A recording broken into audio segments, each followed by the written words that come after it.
Hi friends. H1 visa గురించి ఈరోజు ఒక పిడుగు లాంటి వార్త బయటకు వచ్చేసింది. డిపార్ట్మెంట్ ఆఫ్ హోమ్‌ల్యాండ్ సెక్యూరిటీ వాళ్ళు, యూఎస్సీఎస్ వాళ్ళు కలిపి ఓఎంబీ డిపార్ట్మెంట్‌కి మొన్న ఆగస్టు 19న ఒక ప్రపోజల్ పంపించారు. ఈ ప్రపోజల్‌కి ఒక ఐడెంటిఫికేషన్ నంబర్ ఇచ్చారు. ఆ రిజిస్ట్రేషన్ ఐడెంటిఫికేషన్ నంబర్ వచ్చేసేసి 1615-AD20. ఇది నేను చూశానండి. ఇది రేపు పబ్లిష్ కాబోతుంది, కానీ ఆల్రెడీ ఆన్లైన్లో అవైలబుల్ ఉంది. ఈ 60 పేజెస్ అంత చదవటం నేను కావాలంటే డిస్క్రిప్షన్లో పెడతాను, చదవండి. కానీ దీని సమ్మరీ గురించి నేను ఎక్స్ప్లెయిన్ చేస్తాను. సో ఇప్పుడు H1 వీసా హోల్డర్స్కి ఇది ఏ రకంగా దెబ్బ పడబోతుంది, అసలు ఎందుకు ఈ కొత్త రూల్తో వచ్చారు, ఎందుకు ఈ కొత్త ప్రపోజల్? ఇప్పుడు సెప్టెంబర్ 21, 2026న ప్రెసిడెన్షియల్ ప్రొక్లమేషన్ ఆర్డర్స్ ఉన్నాయి కదా H1 వీసా మీద. ఇది 100 కేపీ.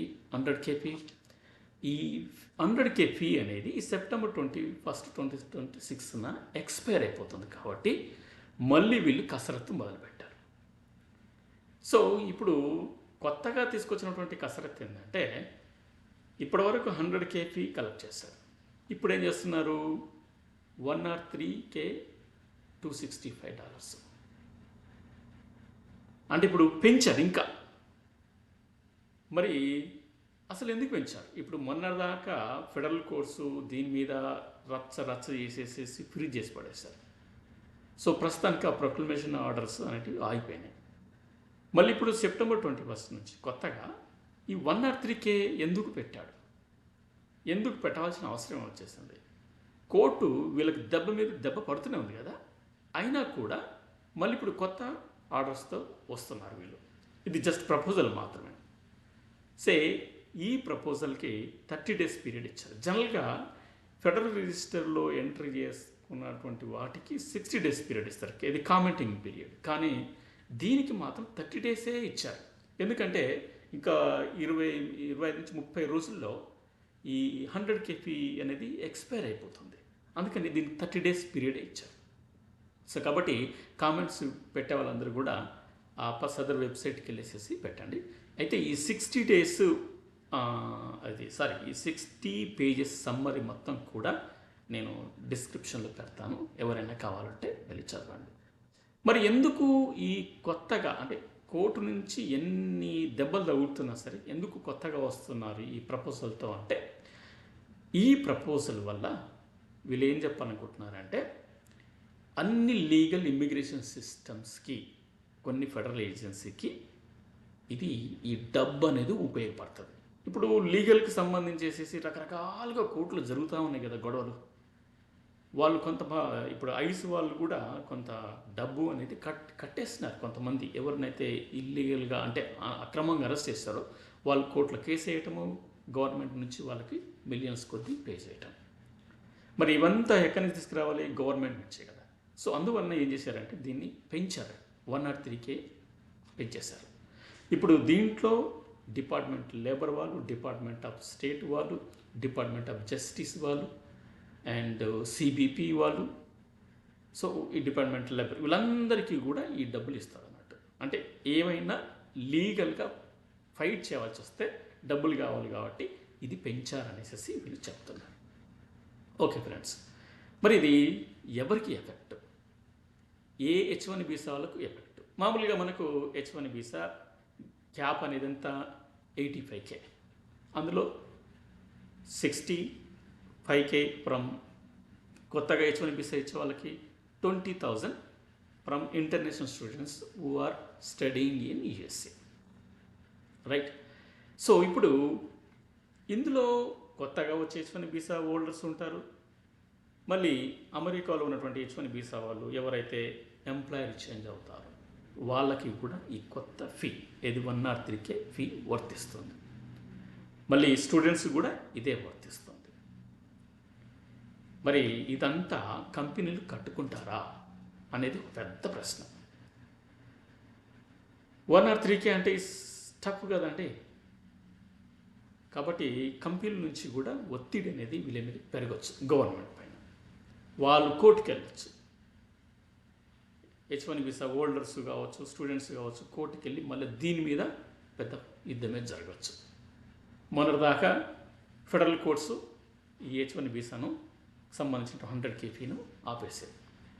మళ్ళీ ఇప్పుడు ఈ 103 KP అమలు చేసినా సరే ఇదే తంతు అనేది ఖచ్చితంగా నడవబోతుంది. సో మొత్తానికైతే H1 వీసాకి దెబ్బ మీద దెబ్బ అనేది జరుగుతూనే ఉంటుంది. అలాగే ట్రంప్ ప్రభుత్వానికి కూడా కోర్టుల నుంచి దెబ్బ మీద దెబ్బ అనేది వస్తూనే ఉంది. కాకపోతే ఇది లేట్ అవుతుంది. వీళ్ళేమో ధనాధన్ ఇలా పెట్టేస్తున్నారు రూల్స్, కానీ కోర్టు నుంచి ఫైట్స్ అనేటివి మెల్లమెల్లగా మొదలవుతున్నాయి. ఈ లోపల కట్టే వాళ్ళు కడుతున్నారు, తిరిగి తమ తమ కంట్రీకి వెళ్ళిపోయే వాళ్ళు ఉంటున్నారు. వీసా స్టేటస్ కోల్పోయి తిరిగి ఇండియాకు వెళ్ళిపోయినటువంటి, ఎస్పెషల్లీ మన ఇండియన్స్కి వస్తే, ఎందుకంటే H1 వీసాలో అతి ఎక్కువ సంఖ్యలో ఉన్నవాళ్ళు మన ఇండియన్సే కాబట్టి. సో ఇక్కడ ఈ H1B క్యాప్ అనేది ఉంది కదండి. ఇక్కడ ఒక ఎగ్జామ్షన్ అనేది ఉంటుంది కొన్నిటికి. కొన్ని యూనివర్సిటీస్ కావచ్చు, కొత్తగా కంపెనీలు స్టార్టప్ కంపెనీ పెట్టిన వాళ్ళకి వాళ్ళు జనరల్గా ఏం చేస్తారు, ఇంటర్నేషనల్ స్టూడెంట్స్ని హైర్ చేసుకుంటారు. 60 to 80K డబ్బులు ఇచ్చి. అయితే వీళ్ళకి ఎగ్జామ్షన్ అనేది ఉంటుంది. కొత్త కంపెనీలకు అంత మనీ జనరేట్ కాదు కాబట్టి వాళ్ళని ఎవరైనా H1 వీసా వాళ్ళని రిక్రూట్ చేసుకుంటే కనుక వాళ్ళు ఇంత అమౌంట్ కట్టలేరు కాబట్టి వాళ్ళకి ఎగ్జామ్షన్ ఇస్తారన్నట్టు. సో ఇప్పుడు ఇందులో యూనివర్సిటీస్ ఉంటాయి, కొత్తగా పెట్టినటువంటి కంపెనీలు ఉంటాయి. మరి ఇది వీళ్ళకి వర్తిస్తుందా అంటే వర్తించవచ్చు, వర్తించకపోవచ్చు.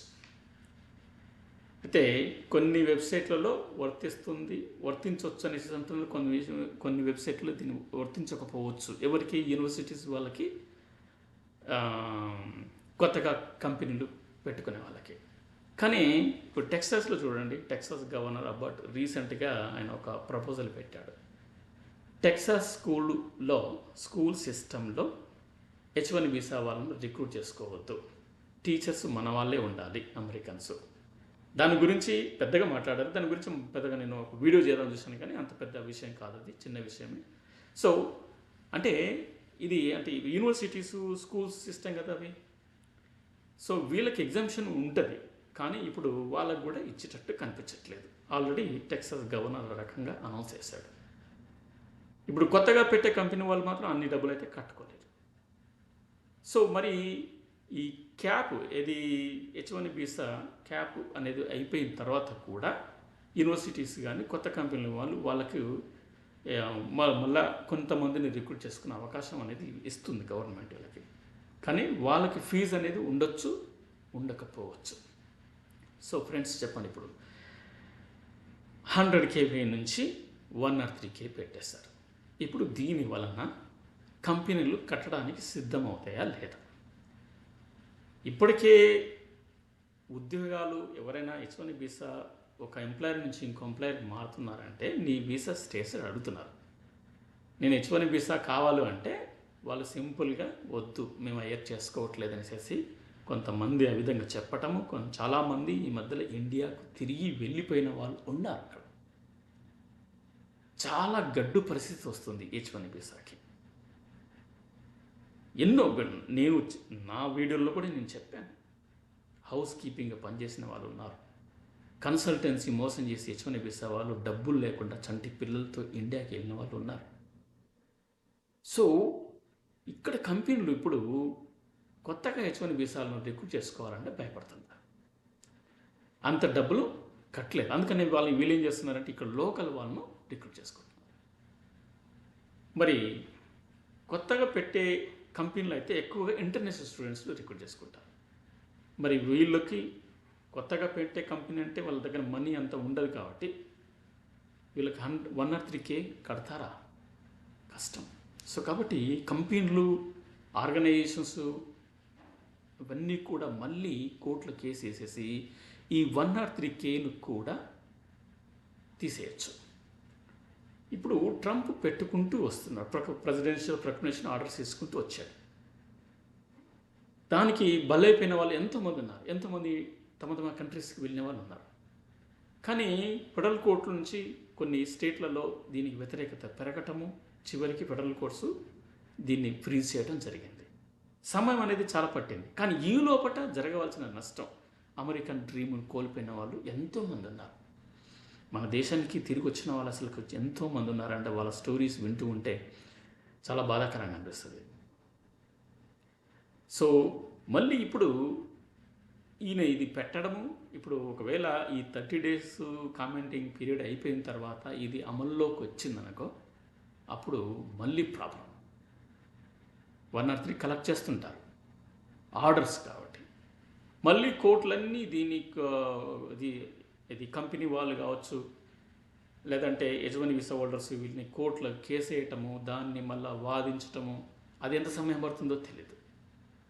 ఈ లోపల వీసా స్టేటస్ కోల్పోతారు చూడండి, వాళ్ళకి పెద్ద నష్టం. వాళ్ళ కంట్రీ నుంచి వెళ్ళిపోవాలి. ఆ 60 days గ్రేస్ పీరియడ్ కూడా తీసేస్తున్నాడు.